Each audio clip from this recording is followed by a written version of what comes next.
કલ્પના કરો કે તમે લાખો રૂપિયા ખર્ચીને કાયદેસર વિઝા પર અમેરિકા પહોંચ્યા છો, ભણ્યા છો, નોકરી મેળવી છે, પરિવાર વસાવ્યો છે અને તમને લાગે છે કે હવે બધું સુરક્ષિત છે. પરંતુ અચાનક ઇમિગ્રેશન અધિકારીઓ દરવાજે આવે અને તમારી સામે ડિપોર્ટેશનની કાર્યવાહી શરૂ થઈ જાય તો? છેલ્લા કેટલાક દિવસોમાં એક અહેવાલે અમેરિકામાં રહેતા ભારતીયોમાં ભારે ચિંતા ફેલાવી છે કે ઓગસ્ટના માત્ર 15 દિવસમાં જ અમેરિકાથી 5200 ભારતીયોને ડિપોર્ટ કરી દેવામાં આવ્યા છે અને દર ત્રીજા અઠવાડિયે ભારત માટે ડિપોર્ટેશન ફ્લાઇટ આવી રહી છે, જ્યારે કેનેડામાંથી પણ 1500 ભારતીય વિદ્યાર્થીઓને બહાર કરવામાં આવી શકે છે. પરંતુ અહીં સૌથી મોટો સવાલ છે, શું ખરેખર માત્ર 15 દિવસમાં 5200 ભારતીયોને અમેરિકાથી ડિપોર્ટ કરવામાં આવ્યા છે? જો તમે પણ આ આંકડો સાંભળીને ચોંકી ગયા હોવ તો આગળની વાત ખૂબ જ ધ્યાનથી સાંભળજો, કારણ કે આ સમગ્ર મામલામાં એક મોટું ફેક્ટ ચેક સામે આવે છે અને આંકડાઓને સમજ્યા વગર આખા સમાચારનો અર્થ જ બદલાઈ જાય છે. મળતી વિગતો પ્રમાણે અખબારી અહેવાલમાં 5200 નો આંકડો સામે આવ્યો હતો, પરંતુ આ આંકડો માત્ર ભારતીયોના હોવાનો દાવો સાચો નથી માનવામાં આવી રહ્યો. હકીકતમાં આઈસ એટલે કે ઇમિગ્રેશન એન્ડ કસ્ટમ્સ એન્ફોર્સમેન્ટ દ્વારા 15 દિવસના સમયગાળામાં અમેરિકાભરમાંથી કુલ આશરે 5200 ગેરકાયદેસર ઇમિગ્રન્ટ્સ સામે ડિપોર્ટેશનની કાર્યવાહી કરવામાં આવી હોવાની વાત છે, જેમાં ભારત ઉપરાંત મેક્સિકો, અલ સાલ્વાડોર, વેનેઝુએલા, કોલંબિયા સહિત અનેક દેશોના લોકો સામેલ હોઈ શકે છે. એટલે 5200 ને સીધા 5200 ભારતીયો તરીકે રજૂ કરવું ભ્રામક બની શકે છે. હવે અહીં એક સરળ ગણતરી પણ સમજવી જરૂરી છે.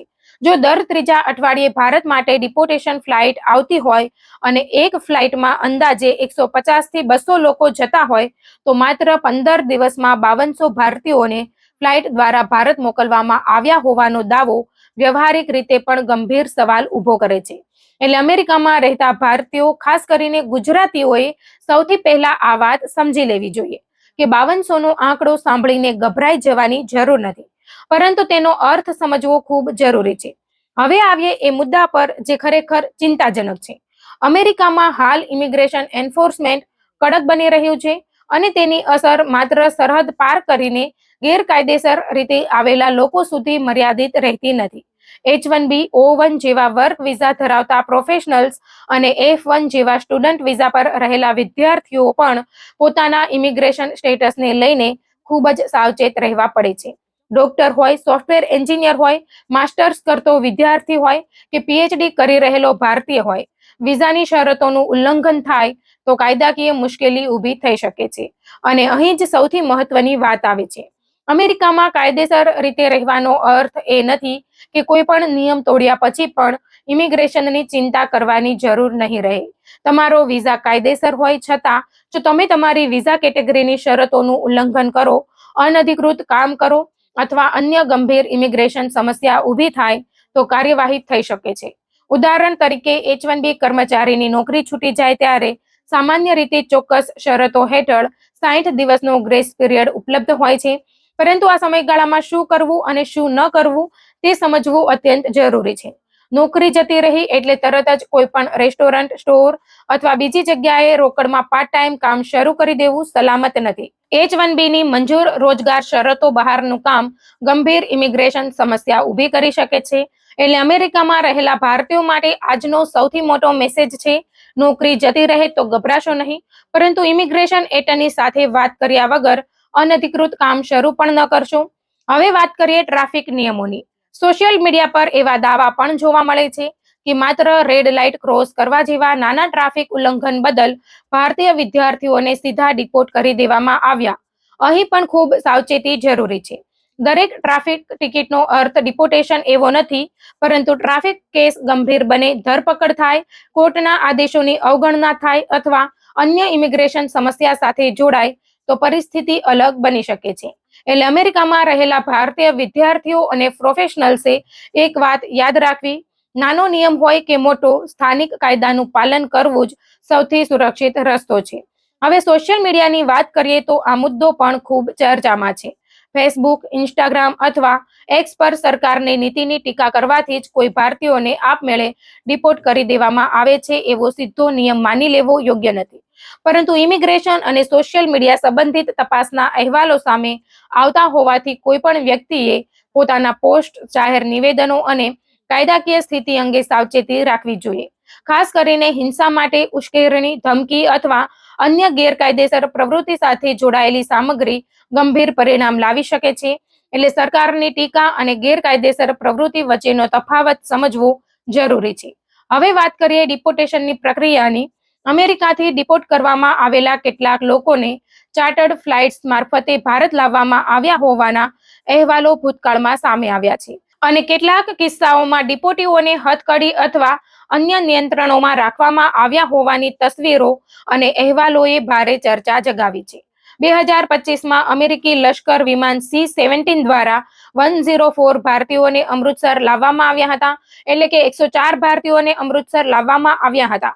ત્યારે પણ આ મુદ્દે ભારતમાં ભારે રાજકીય અને સામાજિક ચર્ચા થઈ હતી. પરંતુ અહીં પણ દરેક ડિપોર્ટેશન ફ્લાઇટમાં દરેક વ્યક્તિને એક સરખી રીતે લોખંડની બેડીઓમાં રાખવામાં આવે છે એવું સામાન્યકરણ કરવું યોગ્ય નથી. હવે સરકારી આંકડાની વાત કરીએ તો વિદેશ મંત્રાલયના આંકડા અનુસાર 2025માં 3,567 ભારતીયોને અમેરિકાથી ડિપોર્ટ કરવામાં આવ્યા હતા, જે અગાઉના ઘણા વર્ષોની સરખામણીમાં મોટો આંકડો હતો. અને જો 2026ની શરૂઆતથી ઓગસ્ટની શરૂઆત સુધીના અંદાજિત 1,273 ભારતીયોના આંકડા સાથે તેને જોડવામાં આવે તો જાન્યુઆરી 2025થી ઓગસ્ટ 2026ની શરૂઆત સુધીમાં આ સંખ્યા અંદાજે 4,840 થાય છે. એટલે ફરી એકવાર સ્પષ્ટ થાય છે કે માત્ર ઓગસ્ટના પહેલા 15 દિવસમાં 5200 ભારતીયોને ડિપોર્ટ કરવામાં આવ્યા હોવાનો દાવો આ આંકડાઓ સાથે મેળ ખાતો નથી. પરંતુ આનો અર્થ એવો બિલકુલ નથી કે ભારતીયો માટે ખતરો નથી. હકીકતમાં અમેરિકામાં ઇમિગ્રેશન એન્ફોર્સમેન્ટ કડક થઈ રહ્યું છે અને આ બદલાયેલા વાતાવરણમાં કાયદેસર સ્ટેટસ જાળવવો પહેલા કરતા વધુ મહત્વનો બની ગયો છે. ખાસ કરીને હરિયાણા અને પંજાબ જેવા રાજ્યોમાંથી ડંકી રૂટ મારફતે અમેરિકા પહોંચેલા ઘણા યુવાનો ભારે દેવું કરીને વિદેશ ગયા હતા. કેટલાક પરિવારો જમીન વેચીને તો કેટલાકે 40 થી 60 લાખ રૂપિયા સુધીનું દેવું કરીને પોતાના સંતાનોને અમેરિકા મોકલ્યા હતા. પરંતુ જો વ્યક્તિ ગેરકાયદેસર રીતે અમેરિકામાં રહેતી હોય અને ડિટેન્શન અથવા ડિપોર્ટેશનની કાર્યવાહી થાય તો વર્ષોની મહેનત, પરિવારની બચત અને ભવિષ્યની આશા એક ઝટકામાં તૂટી શકે છે. આર્થિક નુકસાન સાથે સામાજિક અને માનસિક દબાણ પણ ખૂબ મોટું બની શકે છે. એટલે અમેરિકામાં રહેતા ગુજરાતી અને ભારતીય પરિવારોએ પોતાના સગા સંબંધીઓને એક વાત ચોક્કસ સમજાવવી જોઈએ. ડંકી રૂટ કોઈ શોર્ટકટ નથી, પરંતુ આખી જિંદગીની મુશ્કેલીનું કારણ બની શકે છે. અને જો તમે અમેરિકા આવવાનું વિચારી રહ્યા છો તો કાયદેસર સ્ટડી વિઝા, વર્ક વિઝા અથવા અન્ય યોગ્ય ઇમિગ્રેશન માર્ગ પસંદ કરો. સુંદર પિચાઈ અને સત્ય નડેલા જેવા ભારતીય મૂળના વૈશ્વિક નેતાઓની સફળતા પણ આપણને બતાવે છે કે શિક્ષણ, કાયદેસર ઇમિગ્રેશન અને લાંબા ગાળાની મહેનતથી વિદેશમાં સફળ કારકિર્દી બનાવી શકાય છે. અંતે અમેરિકામાં રહેતા દરેક ભારતીય અને ગુજરાતી માટે 4 વાત યાદ રાખવાની છે. તમારા વિઝાની શરતો સમજો, અનધિકૃત કામ ન કરો, સ્થાનિક કાયદા અને ટ્રાફિક નિયમોનું પાલન કરો અને કોઈ ઇમિગ્રેશન સમસ્યા ઊભી થાય તો સોશિયલ મીડિયા કે વોટ્સઅપની અફવા પર નહીં, પરંતુ લાયકાત ધરાવતા ઇમિગ્રેશન એટર્નીની સલાહ પર વિશ્વાસ કરો. અને સૌથી મહત્વની વાત, 5200 ભારતીયોના ડિપોર્ટેશનના દાવાથી ગભરાઈ જશો નહીં, કારણ કે આ આંકડો ભારતીયો માટેનો હોવાનું દેખાતું નથી, પરંતુ ઇમિગ્રેશન એન્ફોર્સમેન્ટ ખરેખર કડક બની રહ્યું છે. એટલે બેદરકારી માટે હવે જગ્યા ઓછી છે. અમેરિકામાં રહેલા મિત્રો, તમારો વિઝા, તમારો સ્ટેટસ અને તમારા દસ્તાવેજો માત્ર કાગળ નથી, એ તમારી અમેરિકામાં રહેવાની સૌથી મોટી સુરક્ષા છે. તેથી અફવા નહીં, હકીકત સમજો, ડર નહીં, કાયદાની જાણકારી રાખો અને ગેરકાયદેસર શોર્ટકટ નહીં, પરંતુ કાયદેસર રસ્તો પસંદ કરો, કારણ કે એક નાની બેદરકારી આખા ભવિષ્ય પર ભારે પડી શકે છે.